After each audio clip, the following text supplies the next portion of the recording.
Uh-huh. Drop dead gorgeous, dude. Right. Drop dead. And Elder Bars was there that night? Huh? Elder Bars was there that night? No, he wasn't there that night. Okay. Matter of fact, me and Nathan was flying solo. Okay. And I remember we just would see dudes go up to the table and get shot down. You know, we were just making a game out of it, like watching get shot down. Nah, niggas just getting no, don't want to dance, don't want to dance, get the fuck out of here, don't want to dance. Damn. And then this one time, I guess most of the girls got soft, and they all went out on the floor and danced, but they left Darlene and her other cousin Faye at the table. Mm-hmm. And I'm gonna go over there. Nathan said, "Good luck to you, buddy." I go over there, ask Darlene. I said, "Hey, you like to dance?" Now keep in mind, I didn't know her at the time. And she like, "No, maybe later." I said, "Okay, cool." I left it at that. So you know how the girls all go to the bathroom, but with together. So I tell Nathan, I say, when they come out the bathroom, I want you to drop your handkerchief on the floor in front of her. Mm-hmm. Reach down and get it, and that'll separate her from them. Right. That'll give me an opportunity to kind of like get her hand and say, "Can I talk to you for a minute? Can I buy you a drink?" Right. 'Cause we're standing right at the bar. Right. He do it. I reach for the hand. She snatch her hand. And I'm What? like, Ooh. yeah. I'm like, in my mind, this bitch don't know who I am. At that time, I was in Z Car Productions and shit. I had a Z out in the parking lot. Bitch, you don't know who I am. So nevertheless, we go on through the night. So finally, a couple other guys go over there, get shot down. She ain't dancing with none of these fools. So now this one little song come on. I said, "That's not there. I'm gonna go over there one more time." I go over there. Everybody at the table is gone. She there by herself. I said, Damn. "Hey, listen. These guys been embarrassed all night. You've been shooting them down all night. I'm not gonna add to that. You're not gonna embarrass me. I got a cup of water. Let's dance. If you don't say yes and get up and dance, I'm gonna throw this on you. I'm gonna embarrass you, and I'm gonna walk right the fuck up out of here." She got up. We danced for her. She laughed, had a good time. Bro. So we getting ready to go out in the parking lot and get something to drink in the car. I see Derek outside. Derek Davis, work for the LAPD. Right. Oh God, her friends come out. I say, "Derek, run the license plate. Run the license plate." So he run the license plate, write the information down. Go back in the club. So I go back over there to her, talk to her a little bit more and all like that. So I give her my number. Give me a call, but I got a boyfriend. His name is Toe Jr. Like, I'm supposed to know who the fuck Toe Jr. is. You know, his name is Toe Jr. I give a fuck. I don't know who Toe Jr. is, but he was somebody. Mm-hmm. But I'm like, okay, cool. I said, well, I'll come by your house tomorrow. You don't even know where I live. Sure, bam.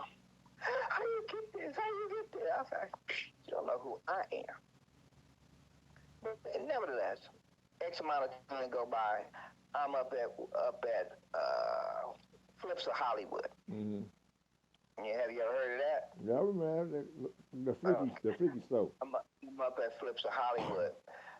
One of the guys I used to deliver dope for had me go to Inglewood and deliver a whole key to this woman. Mm-hmm. Well, this woman is the wife of old boy is singing in Shalimar. Okay. What's his name? Howard Hewitt. Damn.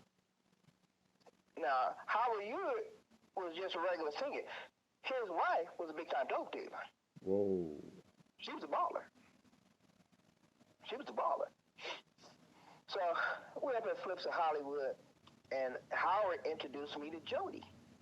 Mm. So me and Jody out on the floor dancing, became cool people, No, didn't have her number, didn't call her. Her thing was, I'm up here when I get a chance every Thursday. Jody was flying the motherfucker back in them days. Mm. Mm. But nevertheless, Darlene and her family come up there. Girls, no boys in this family. It's like 5 girls. They Mm. all come up there and shit, and they see me over there hollering, sitting there talking to Jody Wobbly, Howard Hewitt, and all like that. Now the bitch is like, "Oh, I'm gonna ride his jock now. Fuck Toe Jr." Uh-oh. You know. So, I tried to call you that bullshit. Bitch, I got no, I wasn't there, back then there wasn't no cell phone. Oh. I'm like, here's my number. Call me. Keep in mind, this all might have happened within a week or two. Mm. And now I'm calling the bitch. Now we going out. I'm telling you, dude, she was believing, motherfucker. Yeah. Legion. I'm telling you, dude. They stayed on Normandy and 67. Mm-hmm. And her daddy was a construction worker or a construction guy. Mm-hmm. And Belizean too. And man, the crazy thing is when I met her, their daddy had just bought a house in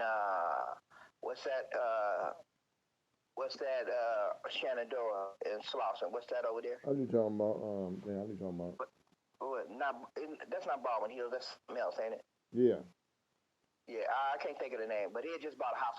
They was doing construction work over there. Mm. But nevertheless, I'm telling you, dog, I was going out with. She wouldn't give me no play other than to call me on the phone. Mm. Wouldn't give me no play other than call me on the phone. That's it. She like, Turk Jr. is my boyfriend. Why you didn't call me then? So I ended up going around the corner on 84th one day to Johnny Greenhouse. And I was talking to his sister. He had an older sister about what was going on, but she was into that voodoo shit. And she like, well, I tell you what, the next time you go to the skating ring, if you can, cut some of her hair and bring it to me. I was like, that ain't happening, bitch. Mm. That ain't gonna happen. Nobody let you cut their hair. She said, well, I tell you what, if that don't work, then bring me an article of her clothing that she wore. I said, okay, that might can work, whatever. I don't know how many skate days go by, but they had these Flips of Hollywood tank top T-shirts thing. Mm. Darlene took the shirt off and left it on the bench, whatever. I scooped it up, put it in my bag. I brung it, bam, took it over to Johnny Green's sister house. Mm-hmm. She did whatever voodoo shit she was going to do with it. She tells me, how do you want her?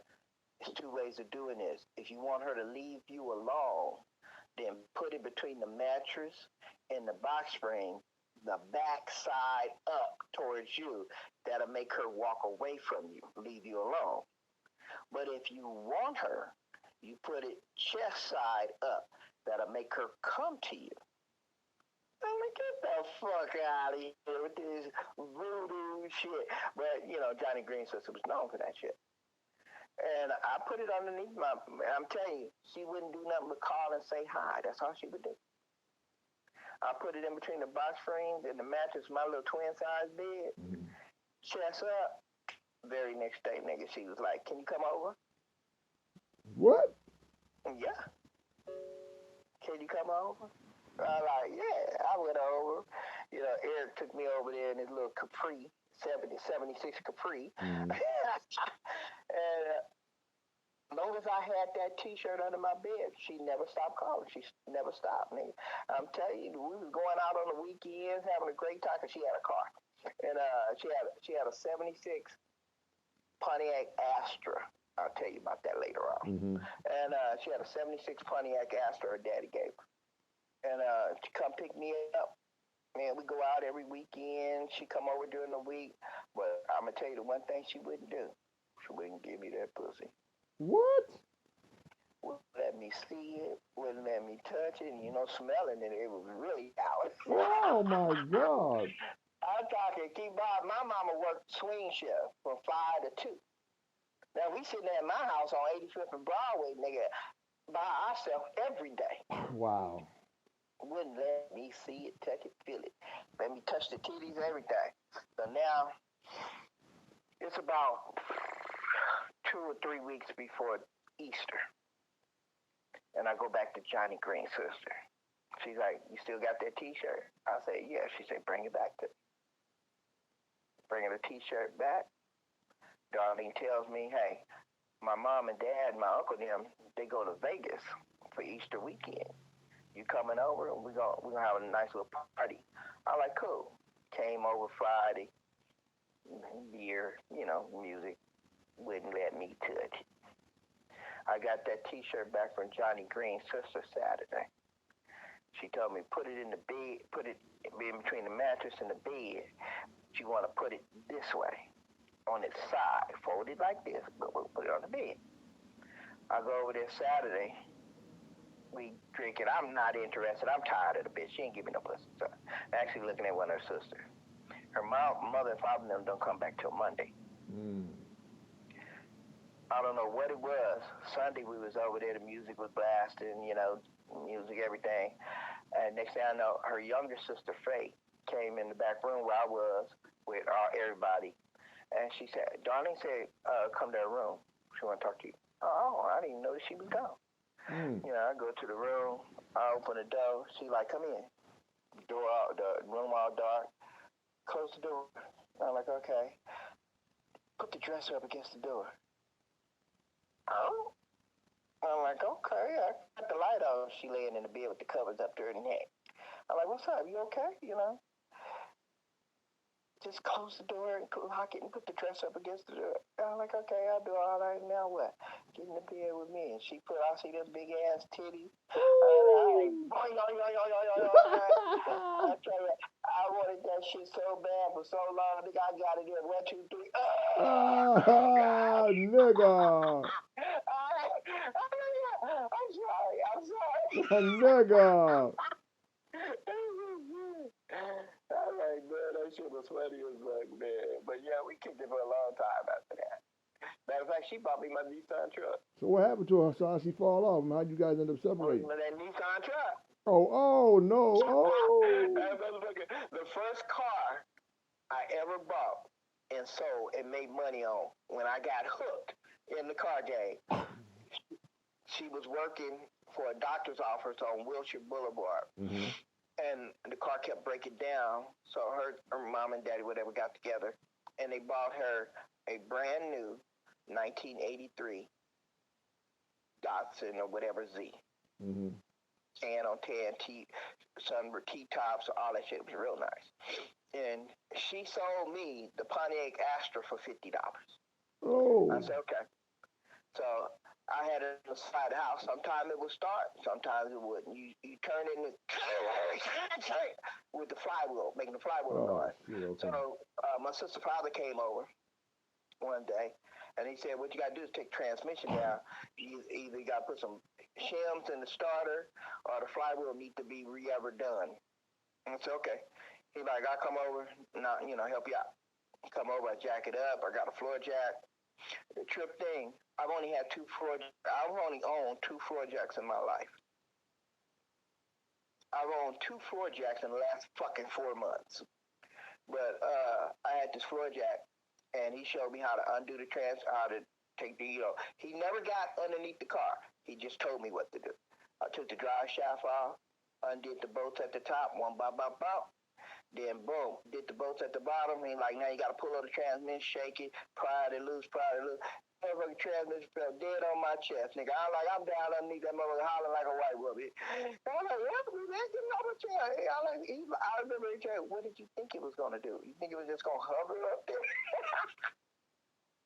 But what had happened was, you know how the starter go into the transmission housing? Hello? Yeah, go ahead. I say, you know how the starter go in the transmission housing? Yeah. The housing broke. Oh. So now the transmission is at an angle. The broke piece was still there, but the transmission is at it's just at a tilt. So I ended up taking over on Florence, and they welded. And ran perfect.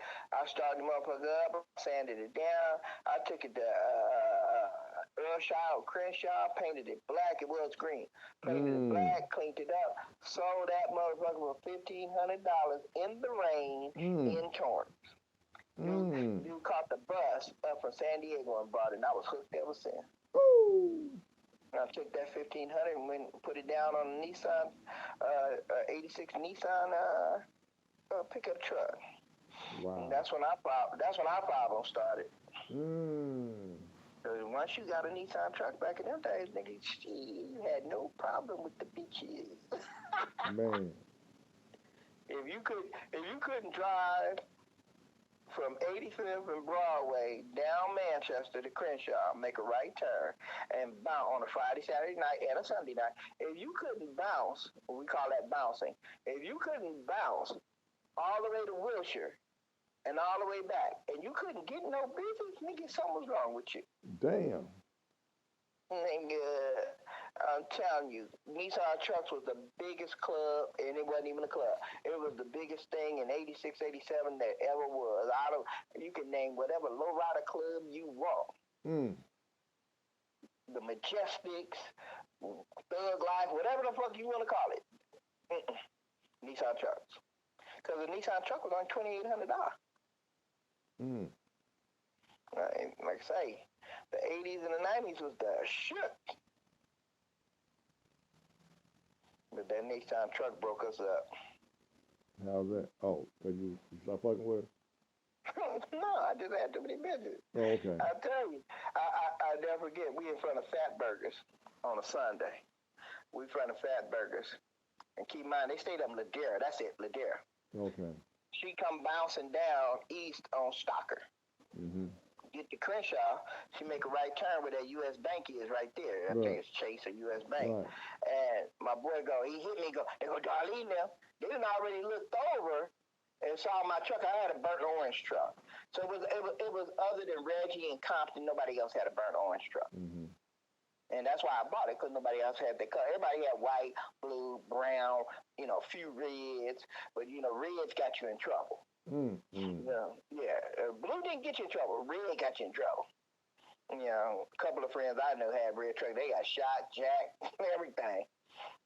They couldn't really hang out on Crenshaw with a red truck. Rolling 60s. Couldn't, and rolling 30s. You couldn't do it. They did it, but shit happens. But she come bouncing down Stocker, make a right turn. She had to look over to the left in front of Falcon to see my truck.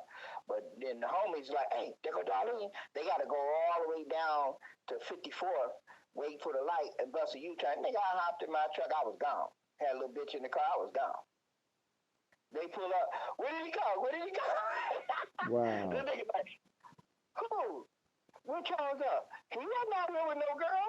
I'm like, y'all some cold motherfuckers, right? Damn. Y'all some kind of motherfuckers. But yeah, that truck fucked our relationship up. Mm. Yeah, I ran across her maybe about